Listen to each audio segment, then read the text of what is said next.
A lo largo de todos estos años, los presidentes de Estados Unidos se han negado a reconocer oficialmente Jerusalén como capital de Israel. De hecho, nos hemos negado a reconocer cualquier capital de Israel, pero hoy finalmente admitimos lo obvio, y es que Jerusalén es la capital de Israel. Ya lo han escuchado. Esas son las palabras que para mí marcan un antes y un después. Donald Trump ha dado un giro radical que rompe en pedazos la línea política de Estados Unidos sobre el conflicto palestino-israelí. Una decisión que ha despertado tanto amor como odio y rechazo, pasiones, ira, violencia, agradecimientos, aplausos, pero también odio eterno. No puede ser de otra manera. Jerusalén es algo más que una ciudad santa, es la piedra angular sobre la que muchos erigen algunos de los problemas, de las claves y de las tensiones que hoy radican en Oriente Medio. El presidente de Estados Unidos no solo la ha reconocido como capital israelí, sino que además ha decidido trasladar allí la embajada de su país, un hecho inédito. Nadie, ningún país del mundo tiene una sede diplomática, una representación allí. Netanyahu no cabe de gozo. Hoy es un día histórico. Estamos inmensamente agradecidos al presidente por su valentía y su decisión de reconocer a Jerusalén como capital de Israel y preparar todo para la apertura de la embajada de Estados Unidos aquí. La decisión del presidente es un paso importante hacia la paz, porque no hay paz que no incluya a Jerusalén como capital del Estado de Israel.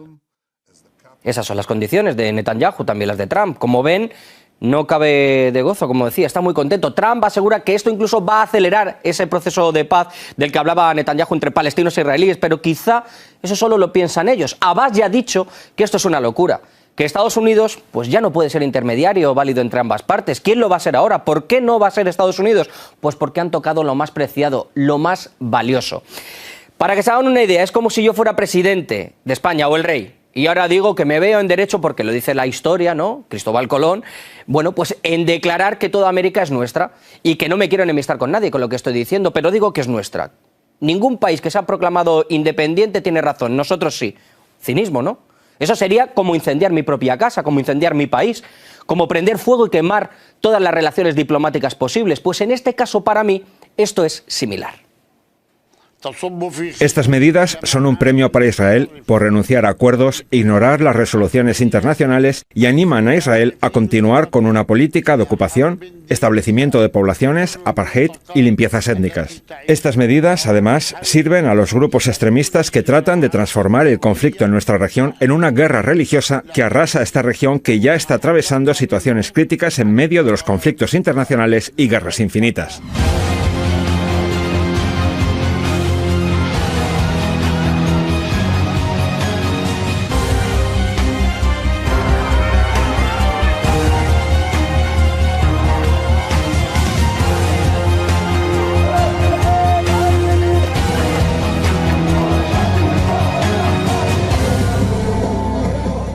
Después hablaremos de las consecuencias que puede tener también para los grupos terroristas esta decisión, porque las puede haber. La repudia del mundo árabe abre las puertas no solo del infierno, como han dicho desde Hamás, también de la crispación y de la violencia. Ahora mismo ya incluso un muerto, varios heridos. Si esta localización ya había sido centro de enfrentamientos entre diferentes creencias, entre musulmanes y judíos, cuando se situaron esos famosos arcos de detectores de metales para controlar el acceso a la mezquita de Al-Aqsa, pues ahora, según Hamás, se puede dar otro paso, como les decía. Podría iniciarse incluso una nueva intifada. ¿Cuándo? Hoy mismo. Rechazamos esta decisión, ya que es una agresión contra nuestro pueblo, nación, causa y principios. Además, es un giro peligroso en el conflicto con la ocupación sionista.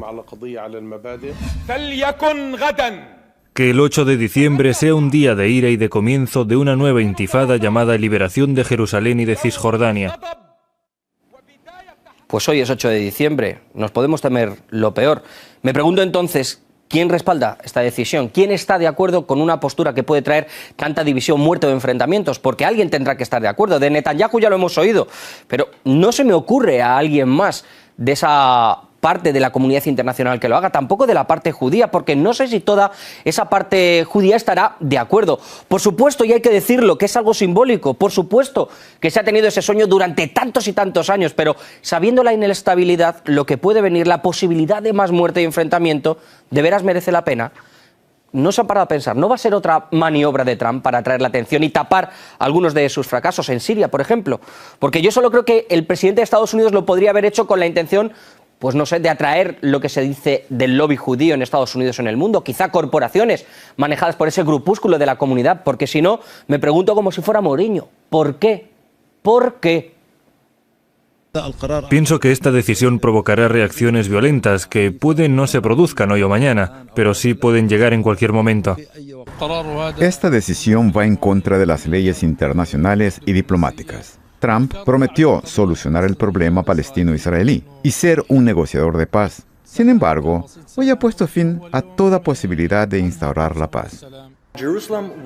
Jerusalén siempre ha sido la capital de Israel, e Israel no necesitaba un reconocimiento formal para que así fuera. Sin embargo, creo que es magnífico que un país tan poderoso y tan cercano a Israel como Estados Unidos tome esa decisión y reconozca la capital.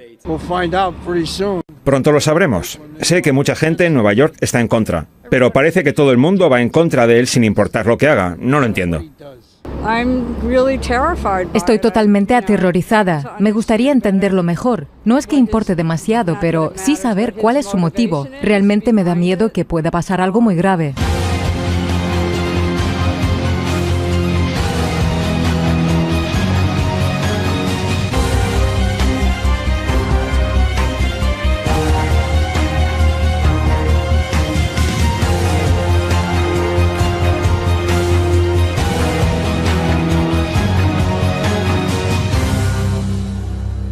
Pues como han podido escuchar, división de opiniones también en la calle. Ni sus aliados tampoco en el mundo árabe, en Estados Unidos ni de Trump, le van a apoyar, ni tampoco en Europa lo están respaldando. Ni siquiera Naciones Unidas entiende muy bien lo que ha hecho Donald Trump y el por qué lo ha hecho.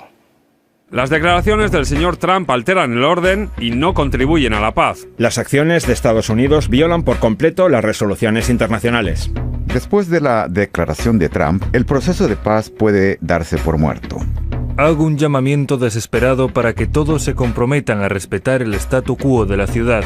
El anuncio tiene el potencial de llevarnos hacia atrás, a tiempos incluso más oscuros. Desde el primer día como secretario general de las Naciones Unidas, siempre me he expresado en contra de cualquier medida unilateral que perjudique el proceso de paz entre israelíes y palestinos. El estatus final de Jerusalén es algo que debe ser resuelto a través de negociaciones directas entre ambas partes, basadas en las resoluciones del Consejo de Seguridad y de la Asamblea General de la ONU, teniendo en cuenta tanto las preocupaciones de los israelíes como la de los palestinos.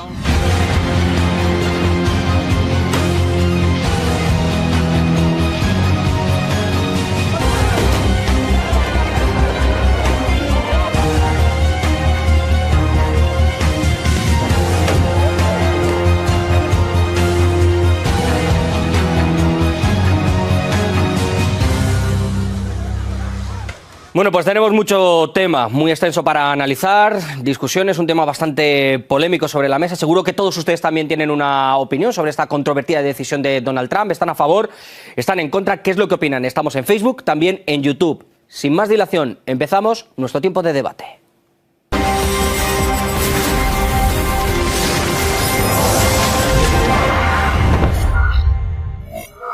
Bueno, pues paso inmediatamente a presentar a nuestros invitados del debate de hoy. Desde Buenos Aires tenemos a Rafael Araya, que es presidente de la Confederación Palestina Latinoamericana y del Caribe. Y en México se encuentra con nosotros Irving Gatell, que es especialista en el conflicto israelí-palestino para la agencia de noticias Enlace Judío. Rafael, Irving, muchísimas gracias en primer lugar por estar con nosotros. La pregunta, la primera que me viene a la cabeza sin duda alguna es, ¿era necesario en este momento que Donald Trump realizara este anuncio, reconociera a Israel como capital, a Jerusalén como capital de Israel, o es una provocación? Empezamos por Irving. No me parece que sea una provocación, es simple y sencillamente la aceptación de la realidad. Jerusalén, desde hace 3000 años, es una ciudad judía, ha estado vinculada al pueblo judío cultural, religiosa, espiritualmente, como no ha estado vinculada a ningún otro pueblo. Históricamente eso es un hecho, y entonces nada más es el reconocimiento de la realidad. Se entiende que el momento político es complejo y que las reacciones son complejas y muy variadas, pero no me parece que sea incorrecto porque es simple y llanamente la realidad. Rafael, la realidad, eso nos dice Irving, ¿cuál es tu opinión? Mira, que el presidente Trump nos tiene acostumbrados a estas acciones que podríamos catalogar como el elefante en la cristalería. ¿no? Es decir, porque tocar un tema tan sensible que está regulado además por la ley internacional, que hay resoluciones de la ONU que así lo resuelven. No podemos alegremente invocar 3000 años de derechos sobre una ciudad cuando las naciones se someten al derecho internacional. Para eso existe una ONU y la ley internacional es muy clara respecto al estatus de Jerusalén y a las negociaciones que tienen que llevar a las partes a una solución que comprende 2 estados, uno palestino y uno israelí. Estamos viendo que quizá este reconocimiento, la declaración que ha realizado Donald Trump, según Mahmoud Abbas, pues ha roto, ¿no?, el papel de mediador que pueda tener Estados Unidos en este conflicto palestino-israelí. Parece que el diálogo, según se ha dicho, está roto ahora mismo, está bajo cero, digámoslo así, como si fuera una guerra fría. Irving, ¿tú crees que es posible seguir dialogando, que haya una solución definitiva a este conflicto pese a la postulación que ha realizado Donald Trump? No, permíteme hacer una corrección. Es que hace muchos años que no hay diálogo. Hace muchos años que las negociaciones están detenidas. Hace muchos años que los palestinos se han rehusado sistemáticamente una y otra vez a regresar a la mesa de negociación. Entonces, en términos prácticos, simple y sencillamente esta situación no cambia ni altera nada porque no hay una negociación. Desde 1993 los palestinos no han vuelto a firmar un solo compromiso en el proceso de una negociación de paz y al contrario han puesto condiciones y condiciones para negociar cuando se supone que las negociaciones son para poner esas condiciones. Entonces, en términos prácticos no viene a cambiar mucho la situación. ¿Sí? Perdona que te corte, pero en una de las condiciones que también hemos escuchado, por ejemplo, a Netanyahu ha dicho que era condición sine qua non que Jerusalén fuera la capital de Israel para que llegara ese proceso de paz. Así que también parece que Netanyahu sí que pone algún tipo de condición. No, pero esa es una condición que se tiene que discutir en las negociaciones. Es decir, Netanyahu pone esa condición para llegar al arreglo de paz, no para sentarse a negociar. Por alusiones, Rafael. Mira, a mí me gustaría preguntarle a Irving, porque entiendo que cuando habla de 1993 y la falta de diálogo, me gustaría recordarle a él y a nuestros televidentes que se refiere a los acuerdos de Oslo. Los acuerdos de Oslo suscritos entre el presidente Yasser Arafat y Yitzhak Rabin se referían a que en 5 años se iban a crear los organismos gubernamentales para lograr la estabilidad palestina y en ese momento se discutiría el estatus final de Jerusalén y las fronteras. Es decir, los acuerdos de Oslo, por supuesto, eran un marco regulatorio, eran un marco de referencia para lograr un proceso de paz que concluyera con la creación de un Estado palestino independiente y soberano. Lamentablemente, un extremista israelí perteneciente a una secta de ultraderecha allá asesinó ni más ni menos que al presidente Yitzhak Rabin tirando por la borda, además con la instigación indirecta del actual premier Benjamín Netanyahu, que lo llegó a comparar con Hitler y con Goebbels al primer ministro Rabin. Entonces, de ahí en más, Israel incumplió todos y cada uno de los pasos que establecían los acuerdos de Oslo, entre ellos la suspensión absoluta de la colonización por parte de Israel del territorio palestino. Irving. No, permítame, le voy a hacer algunas correcciones al señor Araya. Una, en primer lugar, el hecho de que Yitzhak Rabin haya sido asesinado no altera nada en términos políticos, porque Israel es una democracia que sí funciona. Nosotros sí podemos prescindir de un político, porque tenemos muchos otros políticos que pueden seguir con esta misma línea. En segundo lugar, antes de que llegara Benjamín Netanyahu al poder en Israel, estuvo Ehud Barak, que en el año 2000, estamos hablando de 7 años después de los acuerdos de Oslo, hizo la mayor oferta a los palestinos, al propio Yasser Arafat en las negociaciones de Campo David en ese año, y Arafat dijo simple y sencillamente no, se regresó a Ramallah y organizó la segunda intifada, el episodio de violencia. No, eso no es así, perdón, eso no es así, eso es una fantasía que se ha encargado el aparato publicitario israelí norteamericano de propagar. Yo tuve el gran honor de conocer a uno de los negociadores que tuvieron con el presidente Clinton. Rafael, vamos a dejar un momento que termine. Con Ehud Barak también. Y el estatus que Israel pretendía darle al Estado palestino, primero que nada, era quedarse con todo el valle del Jordán y controlar el 100% de las fronteras. controlar el espacio aéreo, propiciar un Estado absolutamente desarmado bajo la supervisión. Rafael Irving, vamos a establecer un orden de intervención. Rafael. Israelíes y palestinos, así que no corresponde que nos vendan la fantasía de que Ehud Barak quiso realmente una paz duradera, porque ellos fueron desde Tel Aviv con un segundo, por favor. Rafael, entonces pongamos las cosas en su lugar. Rafael. Vamos a escuchar a Irving, porque si hablamos los tres a la vez, al final esto se vuelve en un diálogo de sordos. Por alusiones, Irving, termina la intervención y después dejamos que conteste Rafael. Ok, termino brevemente. Desde 1993 hasta la fecha, la política oficial de los palestinos, que aparte están divididos en dos grupos, y eso hace inviable la creación de un Estado palestino ahorita y en cualquier momento, porque entrarían en guerra civil. La política palestina ha sido la violencia. Jamás dice que hay que destruir Israel. La autoridad palestina publica libros de texto donde los niños son educados con la idea de que Israel no debe existir. La violencia es parte esencial de su política, de la autoridad palestina. Por eso no hay negociación. Esa es la única realidad. Rafael, tienes el tiempo para contestar a lo que ha dicho Irving. Mira, cuando hablamos de violencia, yo quisiera saber cuántos checkpoints tiene el gobierno palestino instalados dentro de territorio israelí. ¿Cuántos allanamientos y demoliciones de viviendas hacen los palestinos dentro de territorio israelí? ¿Cuántos prisioneros israelíes hay en cárceles palestinas? Por favor, no podemos invertir el orden de las cosas, porque la existencia de 600.000 colonos, todos ilegales frente a la ley internacional, los ha impuesto en el terreno Israel, en el territorio palestino, haciendo absolutamente inviable hoy la solución de dos estados tal como proclama el derecho internacional. Rafael, Irving, estamos viendo que esta decisión, se haya tomado o no, lo que también está dejando a relucir es la gran diferencia que existe hoy en día entre ambas partes. Hablaba antes Irving del tema de la segunda intifada. Hemos escuchado a líderes de Hamás decir que hoy, día 8 de diciembre, se abrían las puertas del infierno, íbamos a poder vivir el inicio de la tercera intifada. ¿Esto lo ha provocado esa decisión o se hubiera podido llegar, Irving, más temprano que tarde? No, esto no lo ha provocado esa decisión. Ese es un plan que Hamás tiene, de todas maneras. Es parte de su carta orgánica, así que no me vengan con que es esta decisión de Trump. Es el pretexto coyuntural, pero esa es la política oficial de Hamás, ni para qué negarlo.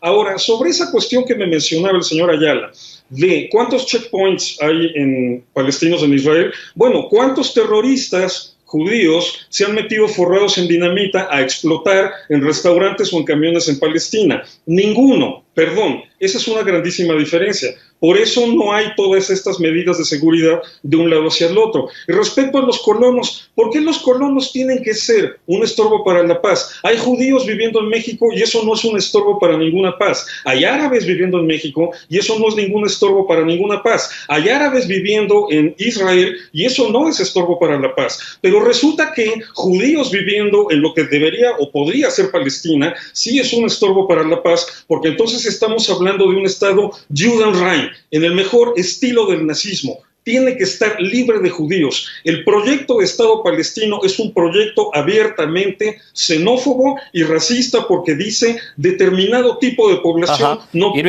que esté aquí. En este caso, Rafael, acusaciones en las que te lanza Irving yo creo que bastante directas. Mira, cuando un ejemplar tan fascistoide como el ministro Bennett dice que ya es hora, con el reconocimiento de Donald Trump de Jerusalén como capital del Estado de Israel, llama a anexionar toda la Cisjordania. Yo no sé dónde está esa inocencia y pacifismo de los colonos israelíes, de los cuales ayer uno de ellos, manejando un camión, dejó heridos, 3 de ellos de gravedad, a más de 20 palestinos. Entonces, cuando los colonos están armados en los territorios ocupados, cuando el Estado de Israel como política general envía delante a los colonos, atrás los tractores y detrás los tanques, es porque el proyecto colonizador viene en marcha, y es exactamente lo que hicieron también con los altos de Golán sirios. No nos olvidemos que no es solamente el territorio palestino que usurpa el Estado de Israel, sino los Altos de Golán de Siria, las granjas de Sheba en el Líbano y toda la Cisjordania y la ciudad de Jerusalén en la actualidad. Rafael. Entonces no es solamente el problema palestino, es el expansionismo israelí llevado hacia todos sus vecinos. Recordemos que la península del Sinaí, que también estuvo usurpada y bajo ocupación israelí, fue entregada recién a partir de los acuerdos entre Egipto y Israel en el año 76. Pero esta es la política, es una política de Estado gravemente afectada por procesos más intensos día a día de fase. Tenemos otra pregunta, otro tema que tocar, porque apenas nos quedan 3 minutos de este debate, que es interesante. A mí me gustaría seguir hablando horas y horas, pero en este punto en el que vemos que existen las diferencias, se ha tocado algo muy simbólico como es Jerusalén. Se está tocando, yo creo que un tema que es bastante más complejo de lo que la gente quizá que nos está viendo pueda pensar. Se mezcla lo religioso, lo simbólico, también en este caso lo político. En este punto en el que estamos ahora, Irving, tú decías que no había ningún esbozo de diálogo en los últimos años, en más de una década, incluso en más de 2. ¿Tú crees que puede haber algún punto de partida o esta ola de violencia que estamos viendo ahora mismo en las calles, en las que ya hemos visto cómo ha muerto una persona y bastantes heridos, no van a permitir que los líderes de ambas partes se puedan sentar a la mesa con otro mediador, en este caso si Palestina no reconoce a Estados Unidos? Brevemente, por favor. Mira, es que justamente este debería ser el punto coyuntural para que las dos partes se sentaran a negociar. Pues los palestinos asumen la otra postura. Como este punto coyuntural se dio, entonces no vamos a negociar. Entonces, ¿de qué se trata? Pero mira, es una conducta sistemática, no es de ahorita. Es decir, hace 3 años, por el secuestro de 3 israelíes, hubo una guerra en Gaza, es decir, hubo otro problema más serio, más grave, que dejó más muertos, y de todas maneras, desde entonces a la fecha, la política palestina ha sido no negociar, no negociar, no negociar. No, los palestinos no se van a sentar a negociar ahorita, no por la coyuntura, sino porque esa es su política. Y perdón, una última aclaración. Qué cinismo, qué desvergüenza de Ayala de venir a mencionar un atropellamiento de palestinos cuando durante año y medio los palestinos estuvieron recurriendo a esa estrategia sistemática, a veces hasta 2 o 3 veces al día en las calles de Israel. Así que perdón, eso no te vergüenza. Ok, Rafael, bueno, después puedes contestar ahora como quieras a la acusación que te ha lanzado personalmente.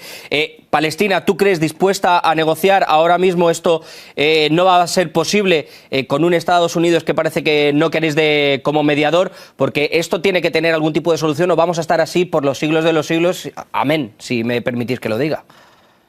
Mira, yo creo sinceramente que el diálogo y la negociación es la única alternativa real que existe para lograr una paz ante los ojos de la comunidad internacional, que tiene que involucrarse más en un diálogo de paz serio, porque no nos olvidemos que quien crea este conflicto en definitiva es la propia comunidad internacional.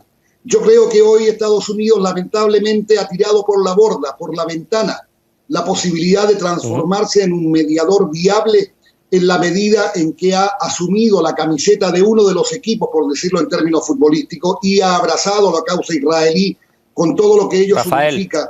Y si este diálogo no es posible, yo quiero ser muy claro en esto. Yo voy a suscribir fielmente las palabras del discurso del presidente Mahmoud Abbas en las Naciones Unidas en la última vez, cuando dijo que el futuro, si esto no tiene solución por la vía del diálogo, nos encontrará luchando por derechos civiles en todo el territorio, para que en un solo Estado una persona signifique un voto, sin un régimen de apartheid, sin creencias religiosas, tenemos que terminar. Preeminencia por sobre los derechos civiles, en un Estado único, laico, pluralista. Esperemos que no se llegue a una situación tan extrema, que ambas partes se puedan sentar en el diálogo, al igual que nosotros lo hemos podido tener aquí de una manera, yo creo que constructiva, con 2 partes muy diferenciadas, con 2 polos que está claro que ahora mismo pues es imposible que se toquen, pero que esperemos que se puedan ir acercando. Irving, Rafael, un ejemplo hemos sido hoy para la comunidad internacional, que pese a las diferencias, pues se puede dialogar. Muchísimas gracias de verdad por haber estado con nosotros y espero contar de nuevo en otra ocasión. Un abrazo muy grande, tanto a Buenos Aires como a México.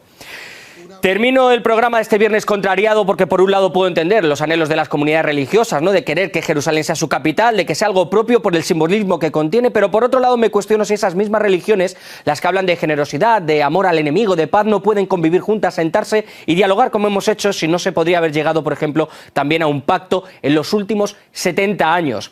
Hay que decir que me parece irracional guiarse por impulso. Respeto la religión, todas las convicciones cristianas, católicas, judías, musulmanas, las que sean, pero todas ellas hablan de paz, se diga como se diga en cada idioma o se rece al Dios que se rece. Desgraciadamente la política y la fe se mezclan hoy en muchos asuntos, en demasiados, y decisiones como la de Trump, que más que un político es un empresario, pues traen división, sangre y violencia, mucha en Oriente Medio.